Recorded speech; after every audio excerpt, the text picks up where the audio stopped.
Alan என்ற ஒரு அறிஞர் சொல்லுவார், மனிதனின் எண்ணங்கள் எப்படி இருக்கிறதோ அதற்கேற்றாற் போல சூழ்நிலைகள் உருவாகும். இப்போ நல்ல எண்ணத்தை, புத்தகத்தை வாசிச்சு நல்ல எண்ணத்தை நமக்குள்ளே கொண்டு வந்தோம்னா அதுக்கேற்ற மாதிரியான சூழ்நிலை அதுவாகவே உருவாகுமா. ஏன்னா மனசுங்கிறது ரொம்ப சாதாரணமான விஷயம் கிடையாது. இப்போ எங்கள் சின்ன வயசில் எங்கள் அம்மா எனக்கு ஒரு கதை சொல்லுவாங்க. ஒரு ஊரில் ஒருத்தன் என்ன பண்ணான்னா, ஒரு காட்டுக்குள்ளே போனானா. அந்த காட்டுக்குள்ளே போயிட்டு, இது ரொம்ப அடர்ந்த காடாக இருக்குது, ரொம்ப குழுன்னு இருக்கே, இங்கேயே நல்ல ஒரு மெத்தை போட்டு ஒரு தலாணி வச்சு படுத்தா எவ்வளவு சௌரியமாக இருக்கும் அப்படின்னு நினைப்பானா. நினச்சோடனே உடனே அங்கே ஒரு மெத்தை உருவாகும். உடனே சந்தோஷமாக படுத்துக்குவான். படுத்துட்டு இப்போ இந்த குழுன்னு இருக்கிற இந்த நேரத்தில் ஒரு நல்ல கதகதப்பாக இருக்கிற மாதிரி ஒரு போர்வை கிடைச்சா எப்படி இருக்கும் அப்படின்னு அவன் நினச்ச அடுத்த மாத்திரத்தில் போர்வை வந்துடும். இழுத்து போத்திட்டு படுக்கும் போது இந்த குயில் சத்தத்துக்கும் அந்த கிளி சத்தத்துக்கும் நடுவில் ஒரு மெல்லிய இசையும் இளையராஜா பாட்டும் சேர்ந்து ஒலிச்சா எவ்வளவு அற்புதமாக இருக்கும் அப்படின்னு நினச்சா உடனே இளையராஜா பாட்டும் சேர்ந்து ஒலிக்க ஆரம்பிச்சிருச்சு. இதெல்லாம் அனுபவிச்சுக்கிட்டே அவன் படுத்திருக்கும் போது திடீர்னு அவனுக்கு ஒரு யோசனை வந்தது. இவ்வளோ சந்தோஷமாக இருக்கமே, ஆனால் காட்டுக்குள்ளே படுத்திருக்கோமே, இப்போ திடீர்னு புலி வந்துட்டா என்ன பண்ணுறது அப்படின்னு யோசிச்சானா. யோசிச்சோடனே அடுத்த மாத்திரம் புலி வந்துருச்சான். இந்த கதையை எங்கள் அம்மா எனக்கு சொல்லியிருக்காங்க சின்ன வயசில். இப்போ இந்த கதை மூலம் நான் தெரிந்து கொண்டது என்னவென்றால், நம்ம எண்ணங்களுக்கு அவ்வளவு சக்தி இருக்கிறது. இது இயல்பாக நடக்குமா அப்படின்னா நடக்காது தான். புலி வரும் நினச்சோடனே புலி வருமா அப்படின்னா அது நடக்காது. ஆனால் நம்மளுடைய எண்ணங்களுக்கு எவ்வளவு சக்தி இருக்கிறது என்பதை புரிந்து கொள்வதற்காக சொல்லப்பட்ட கதை இது. அப்போ நமக்கு ஏற்றாற் போல நமக்கு பிடித்த மாதிரியான நம்ம ஆசைப்படுகின்ற சூழ்நிலைகள், வாய்ப்புகள் உருவாக வேண்டும் என்றால் நல்ல எண்ணங்களை விதைக்க வேண்டும். நல்ல எண்ணங்களை விதைக்க வேண்டும் என்றால் நம் மனதிலே இருக்கின்ற அழுக்கான எண்ணங்கள் வெளியேற வேண்டும். அதற்கு புத்தகங்களை வாசிக்க வேண்டும். இப்போ நம்ம எல்லாருக்குமே என்ன தோணும், மனசு நல்லா தானே இருக்குது, என்ன பிரச்சனை, நான் நல்லா தான் நினைப்பேன். ஆனால் இங்கே இருக்கிற எல்லாருமே அடி மனசுலேருந்து யோசிச்சு பாருங்கள். பக்கத்தில் இருக்கவங்ககிட்டலாம் நீங்கள் எதுவும் பேச வேண்டாம், உங்கள் குடும்பத்துக்கிட்டலாம் நீங்கள் கேட்க வேண்டாம். ஆனால் நம்ம மனசு எப்படிப்பட்டதுன்னு நமக்கு தெரியும். நம்ம மனசுக்குள்ளே நிச்சயமாக ஒரு கார்ப்பரேட்டில் வேலை பார்க்குறோன்னா நிச்சயமாக நினச்சிருப்போம், இந்த டீம் லீடர் போட்டு பாடாக படுத்துறாரு, மேனேஜர் இவரை வேலையை விட்டு தூக்குனா என்னன்னு நினச்சிருப்போம். ஆனால் வெளியில் சொல்லியிருக்க மாட்டோம். அதே மாதிரி நிறைய விஷயங்கள், யாராவது சொந்தக்காரங்க வீட்டுக்கு வந்திருப்பாங்க, இவரெல்லாம் எதுக்கு வந்தார் அப்படின்னு நினச்சிருப்போம். ஆனால் வெளியில் காட்ட முடியாது, ரொம்ப புன்சிரிப்போட அவரை வரவேற்றிருப்போம். யாராவது நமக்கு பிடிக்காதவங்களுக்கு ஏதாவது துன்பம் நடந்தால் அச்சச்சோன்னு வெளியில் பரிதவிக்கிற மாதிரி காட்டிப்போம். ஆனால் அந்த அச்சச்சோங்கிற உணர்வு, அதே மாதிரி உணர்வு நம்ம மனசுக்குள்ளே இருக்கான்னு நமக்கு மட்டும்தான் தெரியும். இப்போ இந்த மாதிரி நம்ம மனசுக்குள்ள நமக்கு தெரியும், ஆழ் மனசில் நம்ம எப்போதுமே நல்ல விஷயங்களை தான் நினைக்கிறோமா அப்படின்னு நமக்கு தெரியும். சில நேரங்களில் நம்ம மனசுக்குள்ளே இருக்கிற அந்த அழுக்கான எண்ணங்கள் அப்பப்போ எட்டி பார்க்கும். ஆனால் அதை வெளியில் பெருசாக யார்கிட்டையுமே காட்ட முடியாது. மார்க்கஸ் அரூலியஸ்ங்கிற ஒரு இட்டாலி நாட்டை சேர்ந்த ஒரு அறிஞர் சொல்லுவார், the happiness of your life depends on the quality of your thoughts அப்படின்பார். உங்கள் வாழ்க்கை எவ்வளவு சந்தோஷமாக இருக்கணுங்கிறது எதை பொறுத்து இருக்குன்னா, உங்கள் எண்ணங்கள் எவ்வளவு தூய்மையானதாக இருக்கிறதோ அதை பொறுத்து தான் உங்கள் வாழ்க்கை பிரகாசமாக அமையும்னு மார்க்கஸ் சொல்லுவார். இப்போ ரெண்டு விஷயம் இருக்கு இங்கே. ஒன்று, நம்ம மனசுக்கு தெரிஞ்ச நான் யாருன்னு எனக்கு மட்டும்தான் தெரிஞ்ச நான். இன்னொன்று, வெளியில் நம்ம உலகத்துக்கு நம்ம யாராக காட்டிக்கிறோங்கிற நான். ரெண்டு நான் இருக்குது. இப்போ அதை இங்கிலீஷில் எப்படி சொல்லுவாங்கன்னா, ரியல் செல்ஃப், சோஷியல் செல்ஃப்ன்பாங்க. இப்போ ரியல் செல்ஃப் என்பது நான் யாருன்னு எனக்கு தெரியும், என் மனசில் என்ன மாதிரியான எண்ணங்கள்லாம் இருக்குன்னு எனக்கு தெரியும். என் கணவனுக்கோ மனைவிக்கோ பிள்ளைங்களுக்கோ யாருக்குமே தெரியாது. அப்படி ஒரு ரகசிய பக்கம் எனக்குள்ளே இருக்கும், அதுதான் அந்த ரியல் செல்ஃப். ஆனால் உலகத்துக்கு நான் யாராக என்னை பிரதிபலிக்கிறேன், யாராக என்னை நான் காட்டிக்கிறேன் அப்படிங்கிறது சோஷியல் செல்ஃப். இப்போ இது ரெண்டுக்கும் பெரிய இடைவேளை இருக்கும். இந்த புத்தக வாசிப்பு என்ன பண்ணும் அப்படின்னா, நீங்கள் உங்களை எவ்வளவு நல்லவங்களா சோஷியல் செல்ஃபாக உலகத்துக்கு காட்டிக்கிறீங்களோ அந்த இடைவேளை இருக்குல்ல, அந்த ரியல் செல்ஃபுக்கும் சோஷியல் செல்ஃபுக்கும் இருக்கிற அந்த கேப் இருக்குல்ல, அதை குறைக்கக்கூடியது புத்தகம். வெளியில் நம்ம எவ்வளோ நல்லவங்களா வேணாலும் காட்டிக்கலாம், ஆனால் உள்ளுக்குள்ள உண்மையாகவே நான் நல்லவனாங்கிற ஒரு கேள்விக்கு பதில் தரக்கூடியது புத்தகம். ஃப்ரோசன் தாட்ஸ் அப்படின்னு ஒரு புத்தகம். அதில் நான் பார்த்த ஒரு செய்தியை இங்கே நான் பகிரணும்னு நினைக்கிறேன். அந்த புத்தகத்தில் இருந்த ஒரு விஷயம் என்ன அப்படின்னா, அது ஒரு சின்ன கதை மாதிரி அது போகும். ஒரு ஊரில் ஒரு பிஸ்கெட் வியாபாரி இருந்தானோ. அந்த பிஸ்கெட் வியாபாரி எப்போதுமே ஒரே ஒரு கடையில் இருந்து தான் அந்த பிஸ்கெட் தயாரிக்கிறதுக்கு பட்டர் வாங்குவார். அந்த பட்டரை ஒவ்வொரு நாளும் வாங்கும் போது திடீர்னு ஒரு நாள் அவருக்கு சந்தேகம் வந்தது. இவர் உண்மையாகவே நமக்கு தினமும் சொன்னபடியாக 1/2 கிலோ பட்டர் தான் தராரா, நம்ம எடை போட்டு வாங்க பார்க்காமையே டெய்லி வாங்குறோமேன்னு ஒரு நாள் சந்தேகப்பட்டு அந்த பட்டரை வெண்ணெயை எடை போட்டு பார்க்குறாரு. பார்த்தா வெறும் 400 கிராம் தான் இருக்குது. உடனே அவருக்கு பயங்கர கோபம். நீதிமன்றத்தில் கேஸ் போட்டாச்சு. இவர் எத்தனை நாளாக என்னை ஏமாத்தினாருன்னு தெரில. ஒவ்வொரு நாளும் இவர் எனக்கு 400 கிராம் தான் பட்டர் கொடுத்துருக்கிறாரு, இது ரொம்ப தப்பு அப்படின்னு இவர் கேஸ் போட்டுட்டார். கேஸ் அன்னைக்கு வந்தாச்சு. நீதிபதி நீதி சொல்ல போகிறார். அப்போ அந்த பட்டர் வெண்ணெய் கொடுத்தான்ல ஒருத்தன், அவனை கூண்டில் ஏற்றி நீதிபதி கேட்குறார், ஏன்பா நீ உண்மையாகவே 400 கிராம் தான் கொடுத்தியா அப்படின்னோடனே அதுக்கு அந்த வெண்ணெய் வியாபாரி சொன்ன பதில் என்ன தெரியுமா?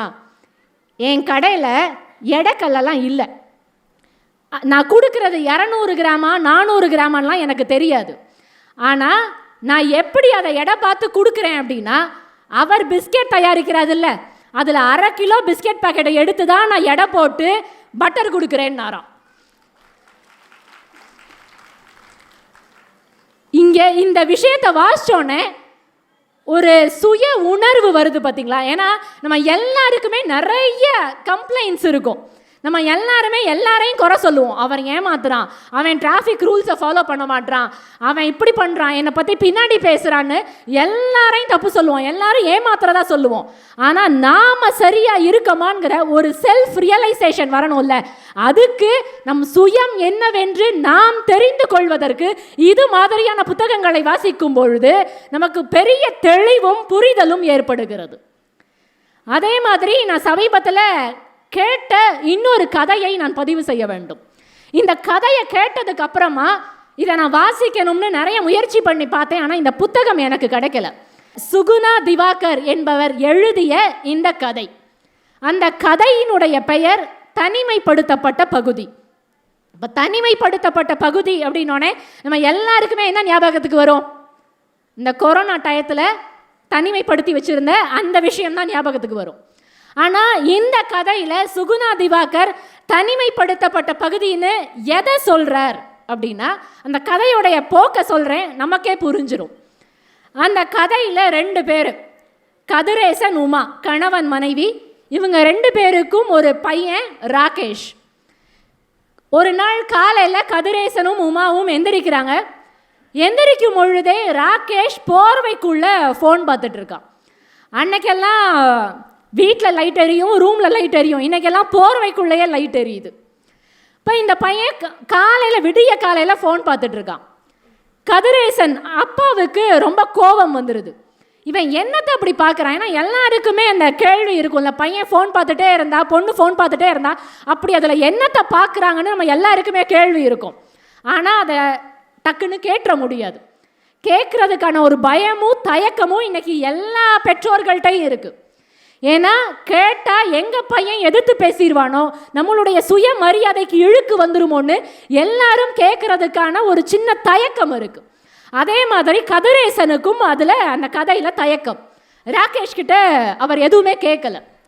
அடுத்த நாள் ராகேஷுக்கு பிறந்த நாள். அவருடைய எல்லா நண்பர்களும் வீட்டுக்கு வராங்க.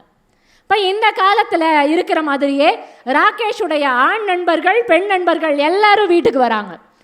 வீட்டுக்கு வந்துட்டு அந்த பர்த்டே பார்ட்டிலாம் முடிச்சுட்டு அவங்க கிளம்பும் பொழுது ராகேஷ் அந்த பெண் தோழிகளெல்லாம் அரவணைச்சு அவங்க முதுகில் தட்டி கட்டி பிடிச்சு வழி அனுப்பி வைக்கிறான்.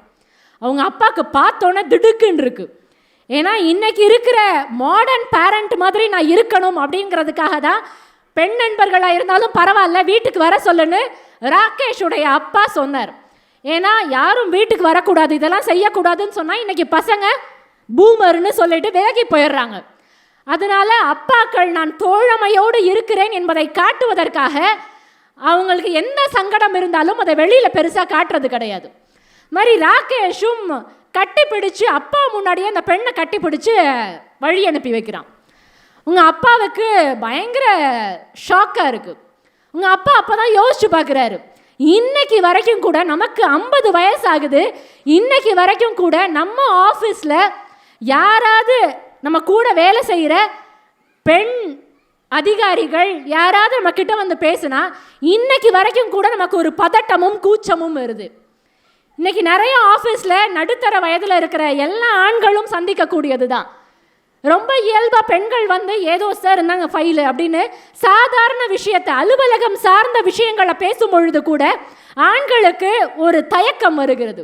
அப்படிப்பட்ட ஒரு சூழ்நிலையில் தான் நாம் எல்லோரும் வளர்ந்தோம். அப்போ கதிரேசனும் அதை எல்லாத்தையும் நினச்சி பார்க்குறாரு. நினச்சி பார்த்துட்டு ராகேஷ் கிட்ட இதை நம்ம கேட்டணும், இது தப்புன்னு சொல்லணும் அப்படின்னு முடிவு செஞ்சு ராகேஷை தனியாக கூப்பிடுறாரு. தனியாக கூப்பிட்டு இந்த மாதிரிலாம் செய்கிறதில்லப்பா, ஒரு பெண்ணா நீ என்னதான் தோழியாக இருந்தாலும் ஒரு இடைவேளை இருக்கணும், ஒரு லிமிட் இருக்கணும்னு அப்பா பையனுக்கு அட்வைஸ் பண்ணுறாரு. நம்ம எல்லாரும் எதிர்பார்த்த மாதிரியே கடைசியில் பையன் அப்பாவுக்கு அட்வைஸ் பண்ணுறான். அப்பா இதெல்லாம் ஒன்றுமே இல்லைப்பா, நீங்கள் இதெல்லாம் பெரிய விஷயமா ஆக்கி தான் இன்றைக்கி நிறையா பிரச்சனைகள் வருது.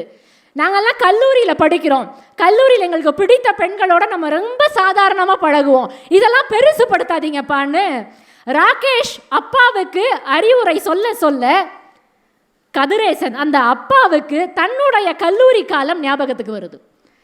அவர் கல்லூரி காலத்தில் அவர் ஒரு பெண்ணை ஒரு பக்கமாக காதலிச்சிருக்கிறார். அந்த பெண்ணினுடைய முகம், ஏன்னா பையன் வந்து அவன் இன்னைக்கு பெண்களோட அவரோட தோழிகளோட சர்வசாதாரணமாக பழகிற பார்த்தோன்னே அப்பாவுக்கு தன்னுடைய காதலியுடைய ஞாபகம் வருது. காதலினா ஒரு பக்கமாக காதலிச்சிருக்கிறாரு, அந்த பெண்ணுக்கு அது தெரியாது. அந்த பெண்ணினுடைய பெயர் மோனிகா. அந்த மோனிகாவை பற்றி கொஞ்சம் கொஞ்சமாக அவருக்கு நினைவலைகள் போக ஆரம்பிக்குது. ஆனால் அந்த மோனிகா கல்லூரி படிக்கும் பொழுதே அவங்க கிளாஸில் இருந்த வேறொரு பையன் சரவணனை காதலித்து திருமணம் பண்ணிக்கிட்டாங்க. ஆனால் இவருக்கு அந்த மோனிகா இப்போ எப்படி இருப்பாங்க அப்படின்னு தெரிஞ்சுக்கணும், பார்க்கணும்னு ரொம்ப ஆசையாக இருக்குது. அதனால பையன்கிட்ட அட்வைஸ் பண்ண வந்த அப்பா ரொம்ப சாதாரணமாக வேடிக்கையாக கேட்குற மாதிரி பையன்கிட்ட கேட்குறாரு, நீ இந்த ஃபோனில் ஃபேஸ்புக்கெல்லாம் பார்க்குறீல, அதில் யாரை தேடினாலும் கண்டுபிடிச்சிடலாமான்னு அப்பா கேட்குறாரு. உடனே பையன் சொல்கிறான், யாருனாலும் சொல்லுங்கப்பா, பேரை சொன்னால் போதும் உடனே வந்துடுவாங்க அப்படின்னோடனே இவர் யாருக்குமே தெரியாமல், மனைவிக்கு தெரியாமல், பிள்ளைக்கு தெரியாமல் 50 வயதில் அந்த திருப்பி அந்த உறவை நீட்டிக்கணுங்கிற ஆசை கிடையாது, ஆனால் அந்த பெண் என்ன செய்து கொண்டு இருக்கிறாள், இப்போ அவள் பார்க்க எப்படி இருப்பான்ங்கிற ஒரு ஆர்வத்தில் ஃபேஸ்புக்கில் போய் அப்பா தேடுறாரு. அந்த பொண்ணினுடைய பெயரை வந்து போடுறாரு, மோனிகான்னு போடுறாரு. ஒரு 1,00,000 மோனிகா வருது. அந்த மோனிகா எந்த மோனிகான்னு அவரால் கண்டுபிடிக்கவே முடியல. ஒரு வாரத்துக்கு அப்புறமா, ஏன்னா சரவணன்கிற பையனை தான் அவன் திருமணம் செஞ்சா, அதனால மோனிகா சரவணன்னு தேடுவோம்னு ஒரு வாரமாக தேடி தேடி தேடி கடைசியில் அந்த ப்ரொஃபைலை கண்டுபிடிச்சிட்டார். கண்டுபிடிச்சிட்டு ரொம்ப தயக்கத்தோட 50 வயதில் ரொம்ப தயக்கத்தோட ஹாய்னு ஒரு மெசேஜ் அனுப்புகிறார். மெசேஜ் அனுப்புன அடுத்த நிமிஷம் உடனே அந்த பக்கத்துலேருந்து ரிப்ளை வருது. இவருக்கு பேரானந்தமாக இருக்குது. ஏன்னா இவர் அந்த காலத்தில் மோனிகா அப்படின்னோடனே இவர் கற்பனை பண்ணி வச்சுருந்ததெல்லாம் எப்படின்னா, அந்த காலத்து நடிகை அர்ச்சனா இருப்பாள்ல, அர்ச்சனா மாதிரி அந்த பெண் இருப்பா, அது மாதிரி அவர் பார்த்து பார்த்து காதலிச்ச ஒரு பொண்ணு. இன்னைக்கு 50 வயசில் இவருக்கு எல்லா தைரியத்தையும் மகன் கொடுத்துருக்கான். அந்த தைரியத்தை வரவழைச்சிக்கிட்டு ஹாய்னு மெசேஜ் அனுப்புகிறாரு. ரிப்ளை வந்துருச்சு. உடனே பேச ஆரம்பிக்கிறாரு. ஒரு மாதம் பேசிக்கிட்டே இருக்காங்க. பேசிகிட்டே இருக்கும் பொழுது மோனிகா அவங்களுடைய வாழ்க்கையை பற்றிலாம் சொல்கிறாங்க. நம்ம திருமணம் பண்ண மாதிரி சரவணன் அது மாதிரி இல்லை, கல்யாணத்துக்கு முன்னாடி காதலனாக இருக்கும் போது சரவணன் வேற மாதிரி இருந்தான், இன்னைக்கு ரொம்ப கொடுமைப்படுத்துகிறான், எனக்கு அவனோட வாழவே பிடிக்கல, ஆனால் வேற வழியே இல்லாமல் அவனோட நான் வாழ்ந்துட்டு இருக்கேன்னு பயங்கரமாக புலம்புறாங்க மோனிகா. உடனே கதிரேசன் மனசில் இருக்கிற அந்த அழுக்கான எண்ணம் லேசாக வெளியில் எட்டி பார்க்குது. மோனிகாவுக்கு சரவணனை சுத்தமாக பிடிக்கல. இப்போ இந்த நேரத்தில் நான் உன்னை கல்லூரி காலத்தில் காதலிச்சேன்னு சொன்னால் மோனிகாவுடைய பதில் என்னவா இருக்கும் அப்படின்னு கதிரேசன் யோசிக்கிறார். யோசிச்சுக்கிட்டே மெசேஜ் பண்ணலான்னு போகும்போது ஏதோ ஒன்று அவரை தடுக்குது. அவருடைய வயசு, அவருடைய மனைவி, குடும்பம் எல்லாமே அவரை தடுக்குது. கேட்கவே இல்லை. ஆனால் காலையிலையும் மாலையிலையும் வீட்டுக்கு வந்தால் முழு நேரமும் மனைவியோடையோ பையனோடையோ நேரம் செலவிடாமல் முழுசாக மாறின ஒரு அப்பாவை குடும்ப தலைவனை அந்த குடும்பத்தில் இருக்கிற எல்லாரும் பார்க்குறாங்க. பொழுதன்னைக்கும் அந்த ப்ரொஃபைலில், மோனிகாங்கிற ப்ரொஃபைலில் மெசேஜ் பண்ணிக்கிட்டே இருக்கிறாரு. திரும்ப பதில் வந்துக்கிட்டே இருக்குது. ஒரு 2 மாதத்துக்கு அப்புறமா அந்த பக்கத்தில் இருந்து எந்த பதிலும் இல்லை. கதிரேசனுக்கு பயம். ஒருவேளை சரவணன் ரொம்ப கொடுமைப்படுத்துறாருன்னு மோனிகா சொன்னாலே, ஒருவேளை வேற ஏதாவது பிரச்சனையாக இருக்குமோ, என்ன பிரச்சனையாக இருக்கும்னு யோசிச்சுக்கிட்டே இருக்கிறார். யாருக்கிட்டையுமே பேசலை. இப்போ இந்த மாற்றத்தை பார்த்த அந்த கதிரேசனுடைய மனைவி இருக்கல்ல உஷா, ஏன்னா வீட்டுக்காரர் ஒரு வார்த்தை பேச மாட்டாரு. வீட்டுக்கு வந்தால் முழு நேரமும் அந்த லேப்டாப்பை திறந்து வச்சுட்டு ஃபுல் டைம் ஃபேஸ்புக்கில் அந்த மோனிகாங்கிற ப்ரொஃபைலில் சேட் பண்ணிக்கிட்டே இருக்கிறாரு.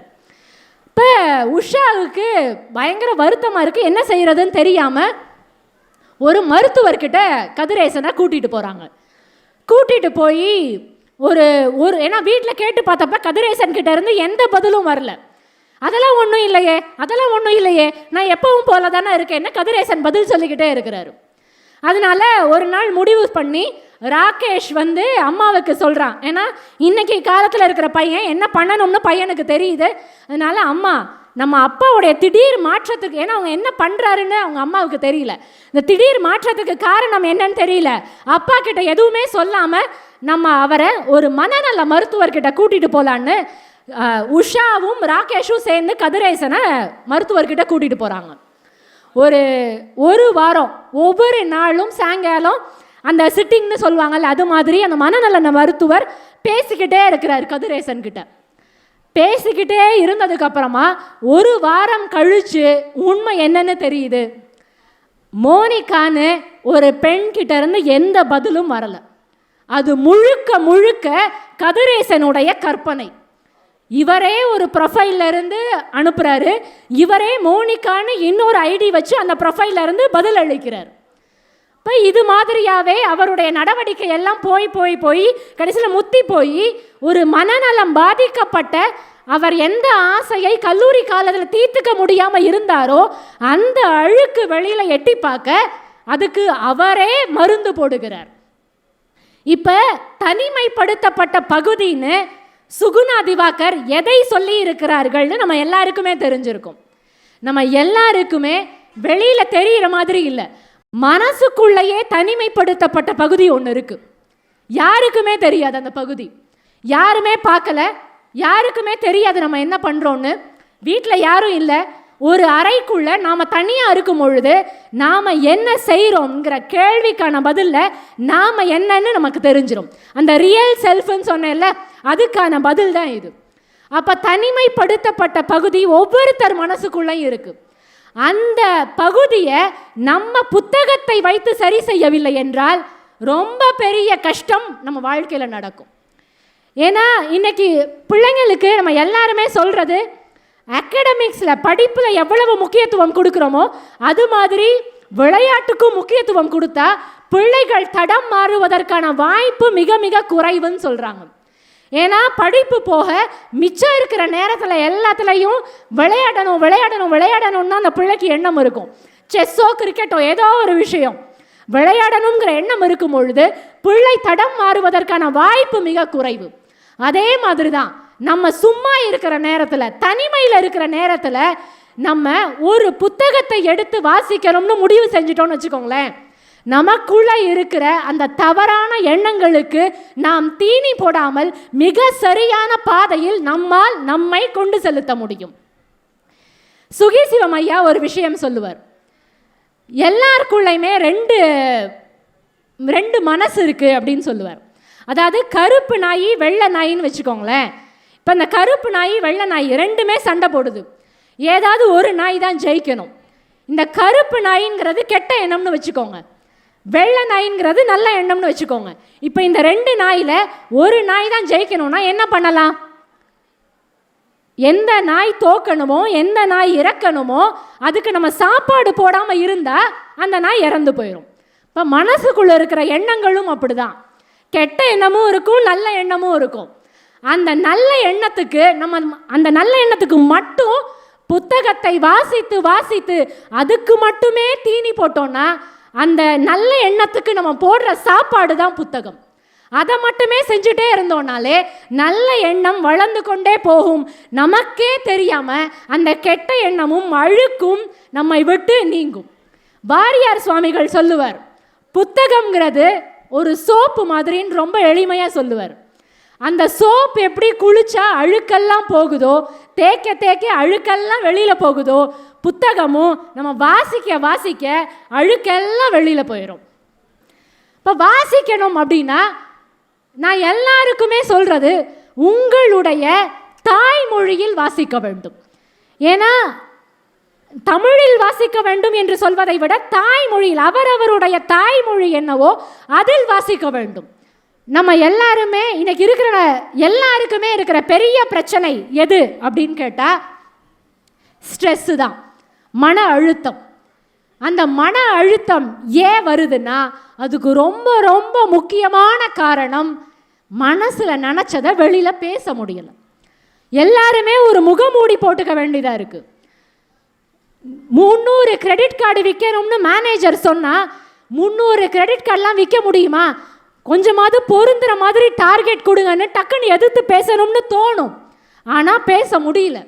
ஏன்னா ஒருவேளை அவர் வேலையை விட்டு தூக்கிட்டாருன்னான்னு எல்லாருக்கும் இன்னைக்கு பயம்.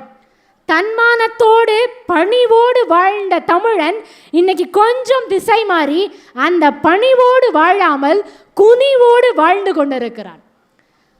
இதுக்கு நான் ரொம்ப சாதாரணமாக கடந்து வந்த ஒரு பாடலை நான் இங்கே சொல்லணும்னு நினைக்கிறேன். இது வைரமுத்து அவர்கள் எழுதிய தமிழாற்று படைங்கிற புத்தகத்தில் தான் இந்த பாடலை நான் பார்த்தேன். அந்த பாடல் அமையப்பட்ட சூழ்நிலை என்னன்னு நான் சொல்கிறேன். அந்த பாடலில் அதியமான் நெடுமான் அஞ்சி அவையில் ஔவையார் பாட்டு பாடுறாங்க. அவங்க அந்த பாடலை பாடி பரிசு வாங்கணும். இப்போ அதியமான் முன்னாடி ஔவை நின்று பாடுறாங்க. பாடி முடிக்கும் பொழுது ரொம்ப நல்லா இருக்கே, பிரபாதமாக இருக்கே பாட்டுன்னு அதியமான் சொல்கிறார்.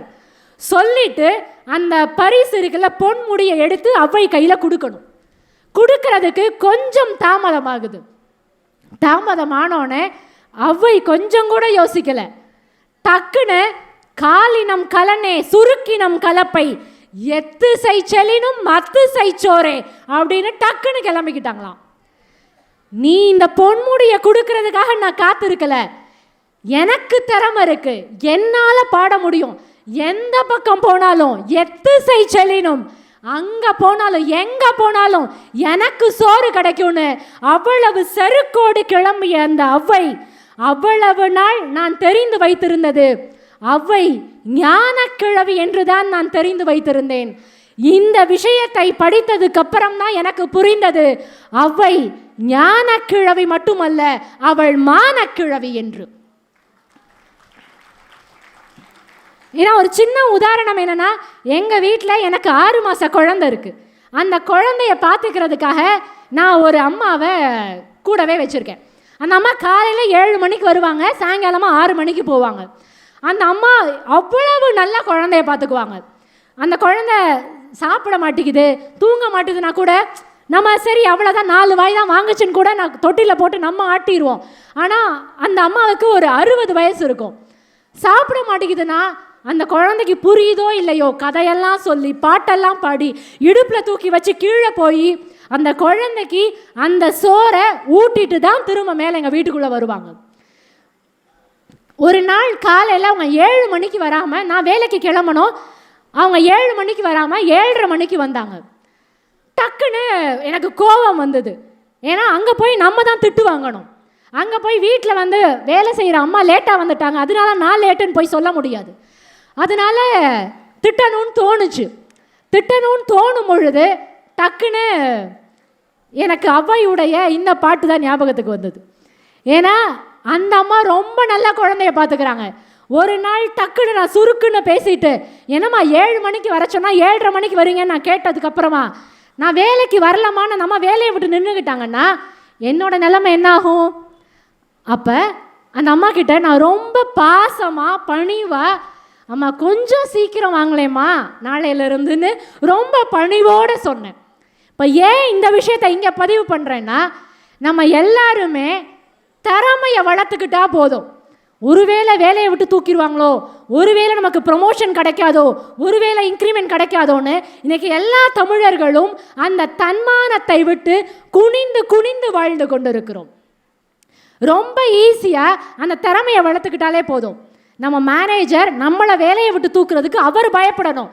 ஒருவேளை வேலையை விட்டு அனுப்பிட்டா இவரை மாதிரி நல்ல ஆள் நம்ம கம்பெனிக்கு இல்லாமல் போயிட்டா அப்படின்னு அவர் பதட்டப்படுற அளவு நம்ம திறமையை வளர்த்துக்கிட்டா கொஞ்சம் கூட பயப்படவே வேண்டாம். ஏன்னா இன்றைக்கி இருக்கிற எல்லாருமே நமக்கு அடுத்த நாள் சம்பளம் வேணும், கிரெடிட் கார்டு பில்லு கட்டணும், கரண்ட் பில் கட்டணும், ஸ்கூல் ஃபீஸ் கட்டணும்னு இத்தனை கட்டி கட்டி கட்டி இது எல்லாத்துக்கும் மத்தியில் சொந்தக்காரங்க முன்னாடி எதுவுமே நடக்காத மாதிரி பந்தா வேற காட்டி ரொம்ப ஸ்ட்ரெஸ்ஸில் வாழ்ந்துட்டுருக்கோம். ஆனால் அது எல்லாத்தையும் தாண்டி என்னால் முடியும், எனக்கு திறமை இருக்குது, இந்த ஆஃபீஸில் என்னை வேலையை விட்டு தூக்குனா என்னால் இன்னொரு ஆஃபீஸ்க்கு போக முடியும்னு அந்த தன்னம்பிக்கையும் திறமையும் நம்ம வளர்த்துக்கிட்டோன்னு வச்சுக்கோங்களேன், தன்மானத்தோடு சுயமரியாதையோடு நாம் இறுதி வரை வாழ முடியும் என்பதை அவ்வை எனக்கு இந்த பாட்டின் மூலம் சொல்லிக் கொடுத்தாள்.